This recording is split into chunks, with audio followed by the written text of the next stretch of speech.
Hi everybody, welcome back to another Engsci recap video, and today I'm going to be talking about the course PHY293, Waves and Modern Physics. My name is Jason. I'm going into my third year of engineering science, majoring in biomedical systems engineering, and today is July 11th, 2022. So what is PHY293? It was a class I took in the fall term of second year. And when I took the course and practical coordinator was Dr. Matt Rousseau, and the lecturers were Professor Ania Harlick and Professor Pekka Sinervo. So Professor Harlick taught the waves portion of this course in the first half, and Professor Sinervo modern physics in the second half. The main course topics included harmonic oscillators, obviously for the wave portion. We covered situations like damping, as well as driven oscillators, uh, and a little bit of coupled oscillators as well. Talk about the wave equation, as well as standing waves, and some traveling waves, as well as Fourier series, as one does whenever we talk about sinusoids, as well as transmission and reflection of waves. And we briefly talked about dispersion at the end, but didn't really have much time to expand on it. As for the modern physics part of the course, we began with special relativity, moved into Lorentz transformations and Minkowski diagrams, four vectors, Lorentz invariance, and then we go into the photoelectric effect, Compton scattering, uh, atomic spectra. These are all uh, more relating to ideas of quantum mechanics, de Broglie waves, the Heisenberg uncertainty principle, the Schrodinger equation and wave functions, and the infinite square well, as well as the finite square well problem. So today I'll be going over a midterm test question that uh, was on the second midterm, which was for modern physics. I took this on November 30th, 2021. And this question really covers topics involving Compton scattering, but more fundamentally, we have to understand how energies of photons and massive particles work, especially when relativity cannot be ignored. And this question relates to Compton scattering, so it's important to understand the theory behind that, as well as form momentum. So this is the question in its entirety. It has three parts. The premise is very simple. We have a photon with energy 30 keV. If you don't know, keV just means kilo electron volts, and it is a measure of energy. This photon strikes an electron and Compton scatters, creating a recoil electron and photon. Part A asks us what is the wavelength and angular frequency of the initial photon. So a very basic question about the initial conditions of our scenario. Part B is asking if the photon scatters through an angle theta equals 45 degrees, what is the change in frequency, aka the Compton shift of the photon? What is the energy of the recoil photon? Sketch the scattering process in the xy plane. This is the main chunk of the question that tests our knowledge of Compton shifts. And part C is what is the form momentum of the recoil electron in this case. All right, so let's just get right into it. So the first part of the question asks us for the wavelength and angular frequency of the initial photon, which has a particular energy, 30 keV. We know from our handy dandy formula sheet how to calculate how to relate the energy and wavelength as well as angular frequency. So we have these two equations. We have our given values, so 30 keV for the energy. We need a conversion factor to go from electron volts to joules. Typically, it's easier to work with joules when we're dealing with like wavelengths and angular frequencies, so it's important to be able to have this conversion. We need to know the reduced Planck's constant, which is h bar, as well as the regular Planck's constant. They're only off by a factor of 2 pi. C we take to be 300 million meters per second, and essentially we can just plug in all of our known values into the equation for lambda, which is our wavelength, and we get a certain value, around 4.136 times 10 to the minus 11 meters. And we can do the same for omega, which is our angular frequency. And in the numerator, we just have E, uh, and in the denominator, we have h bar, which is the reduced Planck's constant, and we multiply by our conversion factor because we don't want to work with electron volts. We much prefer joules when we're working with Planck's constant in these forms in particular. And there are forms of Planck's constant that use electron volts, but for this solution, I've tried to keep it consistent with the more SI units. So these are our values for lambda and omega for the initial photon. So now we can move on to the next part of the question, which asks us about the Compton scattering effect. So this is the diagram that represents the situation that's happening.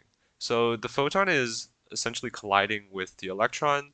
The electron is imparted some momentum. We're assuming it's initially at rest, and the photon um, will scatter at an angle of 45 degrees, which was given in the problem. Notice I've labeled the x and y directions because when we are finding the form momentum, we want to be able to have a reference for which direction is which. So I've just labeled that in this problem. So this is the equation for Compton scattering that will determine what the new angular frequency of our photon is, and that's W prime, or not W, I should say omega, sorry. And we can find the Compton shift, aka the change in angular frequency, by taking that calculated value, subtracting the original angular frequency, and to convert from angular frequency to frequency, we simply divide by 2 pi. Delta nu in this case is the change in frequency, which is what the question is asking for. So as from part A, we know omega already. We know h bar, that's simply a constant. We know the mass of an electron is a constant. C is just a constant, and theta is given to be 45 degrees. We plug all of this in. It's just a lot of math, and we plug this into our equation for delta omega, and we get this value here, minus 7.69 times 10 to the 17 radians per second. This is a negative value, which makes sense because the final angular frequency of the photon is going to be less than the original frequency. That's because it's imparting some energy on to the electron when it interacts with it. To find the actual change in frequency, we just divide this value by 2 pi, and we get this answer for the change in frequency of the photon. So now we want to know the energy of the recoil photon. So we know that the change in energy is directly proportional to the change in angular frequency. And here I've denoted E prime to be the final energy. Again, we know the change in angular frequency of the photon. We know Planck's, the reduced Planck's constant. We know the initial energy. And again, we have a conversion factor to move between electron volts and joules. We can calculate the change in energy going from the initial photon to the final photon after the collision, and this change is around 506 electron volts. And so if we subtract that from the initial energy of the photon, we find that the photon only loses some energy after the collision. It's still very close to the initial energy, but it's still significant nonetheless for this problem. And for the final part of this question, we're asked to find the form momentum of the recoil electron. And the form momentum, if you don't know, has 4 terms, as the name implies. It has it includes the 3 momentum and as well as an energy term, the total energy of the recoil electron. And as for the 3 momentum, we know that due to conservation of momentum, which is assumed in this question, the 3 momentum of the recoil electron can be taken to be the 3 momentum of the initial photon subtracting the 3 momentum of the final the final state of the photon. And this is because that the momentum that is lost by the photon should be imparted onto the electron. And that's by conservation of momentum. And again, we know the equation for energy. It's equal to Pc, but for the photon, it's h bar omega, and Pc would be for, again, it would be for the photon. And this is how we would calculate our 3 momentum, because for the incoming photon, I'm using vector notation here, but here I've denoted P gamma is equal to h bar omega over c. So h bar omega over c is simply P, the total momentum of the photon, and this is pointing in the positive x direction because, as I denoted in my diagram earlier, the incoming photon is traveling purely in the x direction. So this is very convenient because of how we defined our coordinate system. As for the outgoing photon, the direction has changed, and we also note that the angular frequency has changed as we calculated in the previous part of this question. And we should note that the x and y components are now 1 over square root 2. That's because it has scattered at an angle of 45 degrees. However, the overall magnitude of this vector will still be h bar omega prime over c, because this is a unit vector. So now that we have the 3 momentums for the incoming photon and outgoing photon, we can simply take the difference of the two and find that the 3 momentum of the recoil electron is the following.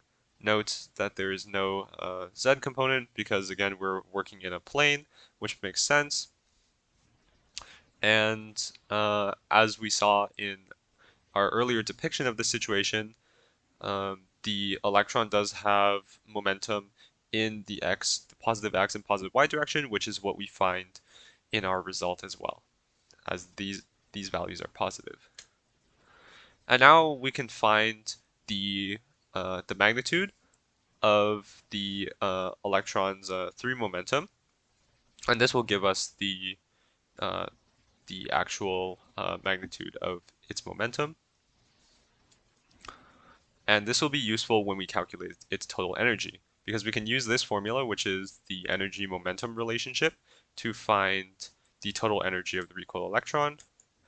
Again, we know the mass of an electron as well as the speed of light, and we just calculated the magnitude of the recoil electron's momentum, and we plug all of these in with our conversion factor, of course, to find the total energy.